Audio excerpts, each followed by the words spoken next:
तो दोस्तों अलग अलग टाइम पे जो अलग अलग प्रकार के सीरियल किलर हुए हैं, जिसमें मैंने कई सीरियल किलर के बारे में जो है आपको कहानी बतलाया है। तो आज की कहानी कुछ इसी प्रकार की जो है सीरियल किलर की है।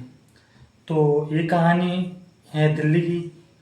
कहानी शुरू होती है चंद्रकांत झा के नाम से, जो जिस शख्स का नाम था चंद्रकांत झा।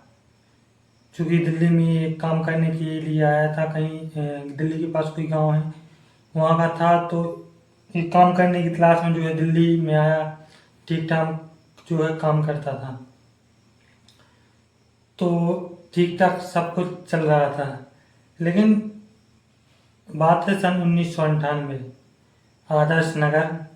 चूँकि आदर्श नगर के पास तिहाड़ जेल के पास एक कटी हुई लाश मिलती है, जिसका जो है सिर अलग था और जो है धड़ अलग था। मतलब कि उसका सिर गायब था, सिर्फ धड़ उसका था। और चूँकि तिहाड़ जेल के पास जो है तिहाड़ जेल के जस्ट सामने गेट पर उस लाश को फेंका जाता है।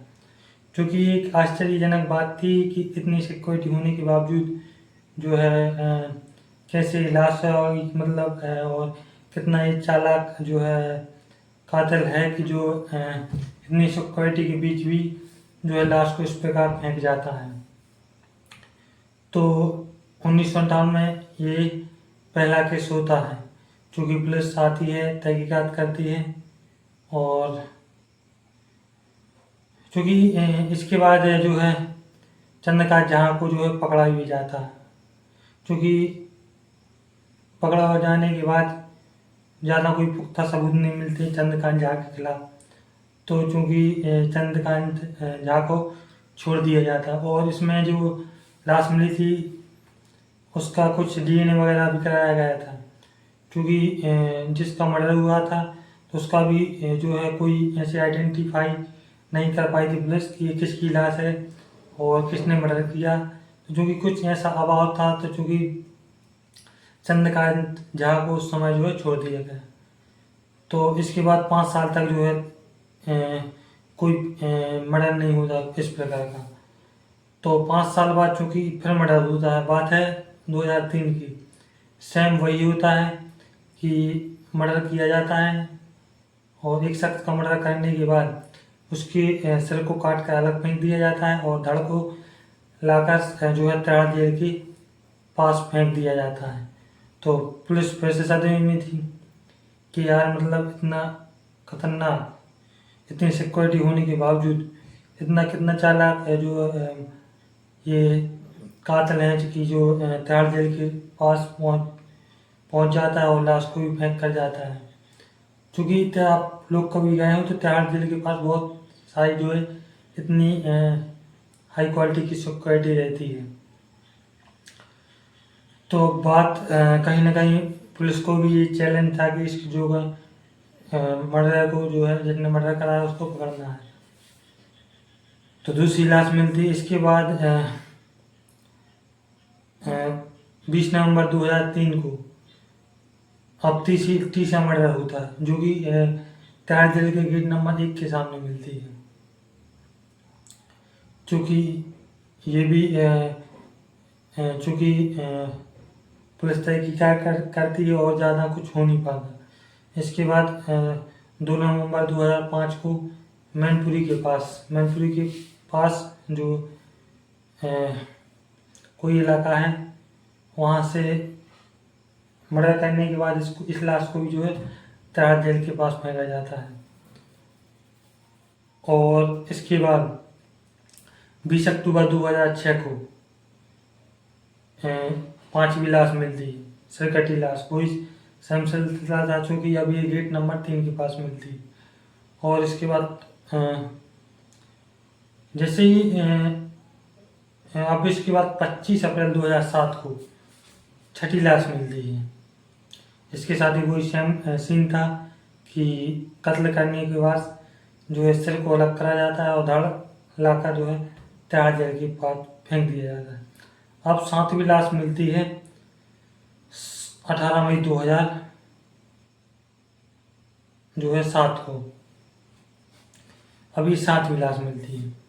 और इतना हो जाने के बाद अब चूँकि कहीं न कहीं पुलिस भी परेशान थी कि अब करें तो क्या करें, जो इस मर्डर को जो है किस प्रकार जो एक सीरियल किलर है इस प्रकार कत्ल कर रहा है, क्योंकि इतने कोई ठोस सबूत भी नहीं थे उसके चंद्रकांत झा के खिलाफ जिससे कि ये पकड़ा जा सके।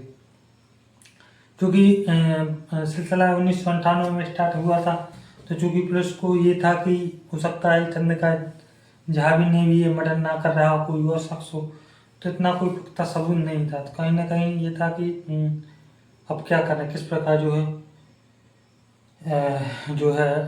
इसको सीरियल किलर को पकड़ा जाए।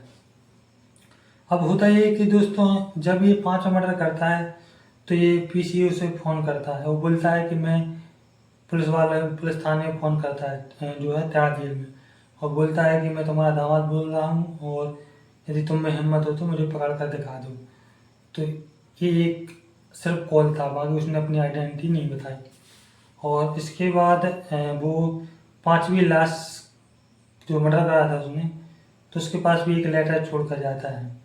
तो बोलता है कि ये लिखा होता उसमें कि मैं जो हूँ पुलिस का दामाद हूँ और मैं इस प्रकार कत्ल सन 1998 से कर रहा हूँ, क्योंकि ना ही पुलिस अभी तक पकड़ पाई है और ना ही आगे पकड़ पाएगी। तो यदि पुलिस में हिम्मत हो तो मुझे पकड़ कर दिखा दे। तो खुला चैलेंज था एक प्रकार से पुलिस के लिए।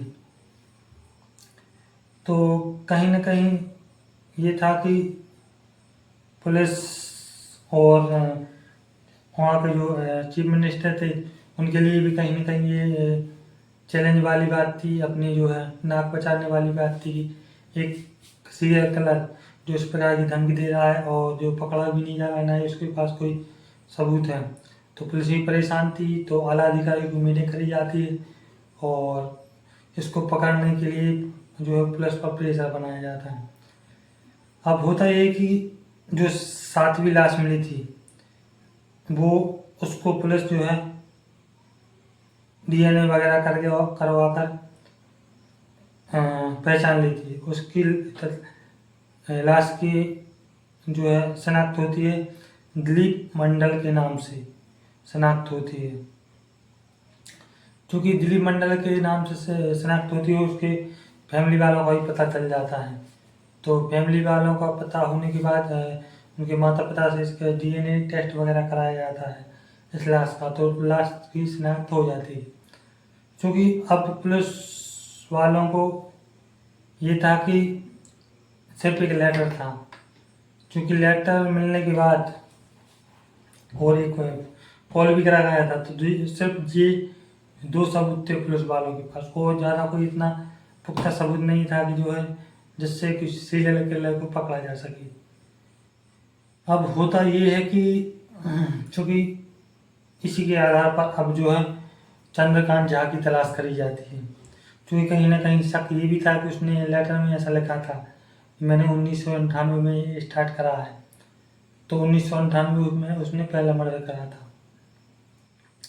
तो चंद्रकांत झा को ढूंढा जाता पूरी दिल्ली में और एक जगह उसको पुलिस पकड़ लेती है। पकड़ने के बाद अब जो पुलिस अदालत में पेश करती है, क्योंकि 7 मर्डर करने के बाद भी अब देखिए मतलब कि उसको बेल मिल जाती है, क्योंकि ये भी एक आश्चर्यजनक बात थी उस टाइम की, मतलब कोई किस प्रकार इस 7 मर्डर करने के बाद भी बेल मिल गई, क्योंकि इस पर पुलिस ऑब्जेक्शन उठाती और एक आवेदन जो है मजिस्ट्रेट को लिखती वहाँ की अदालत को। तो बाद में इसकी अदालत जो है इसकी जो जमानत हुई थी उसको खारिज करती है और फिर से इसको उठा लिया जाता है। उठाने के बाद फिर इसकी सारी ये जो चीज़ें थी लेटर वगैरह थे जो उसने लिखा था, तो उनका मिलान कराया जाता है। मिलान करने के बाद निकल कर आता है कि फॉरेंसिक रिपोर्ट के द्वारा इनको जो है मिलान होता है। तो रिपोर्ट आने के बाद ये सारी चीज़ें कंफर्म हो जाती हैं, और चूँकि इसने जो पीसीओ से भी कॉल करा था, तो पीसीओ जो वहाँ पर रहता था व्यक्ति उससे भी पूछताछ होती है कि उसको चूँकि ले जाया जाता है चंद्रकांत झा को उस पीसीयू के पास, और पूछा जाता है कि क्या यही व्यक्ति था जिसने फ़ोन करा था, तो वो पीसीयू वाला बोल देता है।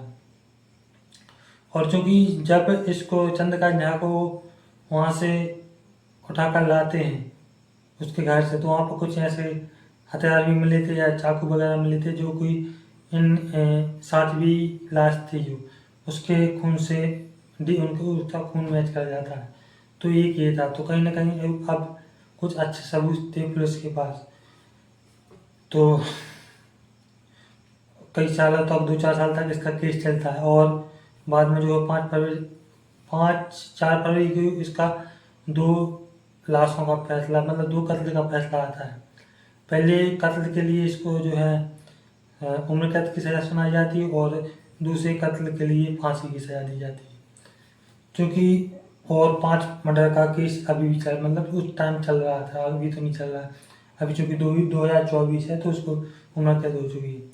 चूँकि अभी निचली अदालत में इसको फांसी की सज़ा देता है, क्योंकि अभी हाई कोर्ट में अपील करता है, तो इसकी जो फांसी की सज़ा को उम्र कैद में बदल दिया जाता है। होता ये कि अब जिंदगी भर जो है यहीं जब तक सांस लेगा जो है जेल में ही रहेगा, क्योंकि अभी वो जेल में बंद है। क्योंकि इतना होने के बाद अब पुलिस पूछताछ करती है, तो उसमें निकल कर ये आता है जो चंद्रकांत झा था, तो ये बड़ा ही गुस्से टाइप का था, क्योंकि छोटी छोटी बातों पर उसे बहुत गुस्सा आता था। तो एक बार क्या हुआ कि उसका एक दोस्त था, तो वो मतलब अच्छी खासी दोस्ती थी, तो बोलता है कि मेरा पड़ोस की लड़की के साथ कोई चक्कर है, या प्यार का चक्कर हो, जो जैसा भी चक्कर हो। तो कहीं ना कहीं उसे ऐसा लगा कि मतलब किसी लड़की को देखना जो है गलत बात है या गुनाह है। तो उसको इतना गुस्सा आया कि उसने उस लड़के का कत्ल करके सिर काट के जो है तिहाड़ जेल के पास फेंक दिया। तो उसने एक मर्डर ये किया पहला, और दूसरा मर्डर जो किया था उसने, एक उसको दोस्त था जो उसके घर पर आता है। उस दिन उसने जो है मछली और चावल बनाए थे। चूँकि मछली और चावल खाने के बाद उसका दोस्त जिस टेबल पर खाना खाया था, जूठे बर्तन उसी टेबल पर छोड़कर चला जाता है। चूँकि उस समय वो अपने दोस्त से कुछ नहीं बोलता है, फिर ही उसके घर पर जाकर सोते समय इसका गला काटता है, मर्डर करता है, और इसकी लाश को जाकर तिहाड़ जेल के पास फेंकता है। तो दूसरा मर्डर करा, और तीसरा कत्ल करा था जो इसने, चूँकि इसका एक साइकिल या स्कूटर था उस समय, तो उसका कोई रिलेटिव था, तो वो इसको बिना बताए जो है वो ले जाता है, और शाम को आकर वापस दे जाता है। तो चूँकि उस समय उसको इतना गुस्सा आया था कि मतलब ऐसा कैसे हो सकता, कोई बिना बताए भी मतलब अपना कोई वाहन ले जाए, ये तो गलत बात है। तो तीसरा मर्डर वो है जो उस स्कूटर ले जाने वाले का करता है, या साइकिल, जो भी चीज़ उसकी रही हो। और चौथा मर्डर जो करता है, उसके पास एक मोबाइल था, तो मोबाइल कहीं ना कहीं उसका जो है चोरी कर लिया गया था। चूँकि चोरी करने वाला था वो पकड़ा भी गया था, और उसने इससे चंद्रकांत झा से माफ़ी मांगी थी।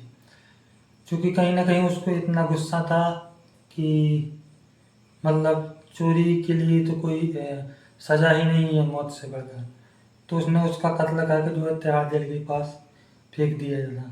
तो मतलब इतने जी जितने भी उसने ये 6-7 कत्ल करे थे, कुछ इसी प्रकार के गुस्सा में करे थे। तो मतलब ये सोचने वाली बात है यार कि मतलब लोगों को इतना गुस्सा कैसे आ जाता है, मतलब कि कोई किसी की जान भी ले ले इन छोटी छोटी बातों के लिए। यदि आप और हम बात करेंगे तो ये कायदे से छोटी छोटी बात है, यदि छोटी बात नहीं है तो हम पुलिस में कंप्लेन करते हैं या समझा बुझा कर किसी प्रकार से इन मैटर को शांत करते हैं। लेकिन जो इसकी मानसिकता थी जो इस प्रकार की नहीं थी, चूँकि साइकिलर टाइप का था और सन की शोल्डर आदमी था। क्योंकि होते हमारे देश दुनिया में कई ऐसे सन की शोल्डर हुए हैं, और आगे भी भगवान न करे कि ऐसी कहानी हमें सुनने को मिले या देखने को मिले। तो मैं भी आप लोगों से यही कहूँगा कि जो है आप लोग अपने जो है गुस्से पे कंट्रोल करें, और जो है किसी प्रकार का मैटर हो तो उनको जो है आपसी तालमेल के साथ उनको जो है समझाएं बुझाएं, और ज़्यादा से ज़्यादा पुलिस का सहारा लें यदि आप लोगों से नहीं संभलता। और इस प्रकार के यदि मर्डर या किसी प्रकार के केस में फंसते हैं तो ज़िंदगियाँ तबाह हो जाती हैं। तो कहानी यही थी, जो है एक साइको किलर की, जो दिल्ली का साइको किलर था।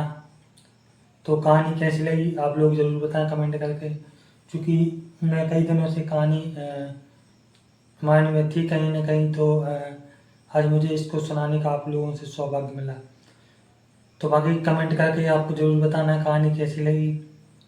हम मिलेंगे किसी की नई कहानी के साथ, और बाकी आप लोग भी कमेंट कर सकते हैं आपको जिस प्रकार की कहानी चाहिए, तो मैं पूरी पूरी कोशिश करूँगा कि आपको जो उस प्रकार की जो है कहानी लेकर आ सकूँ।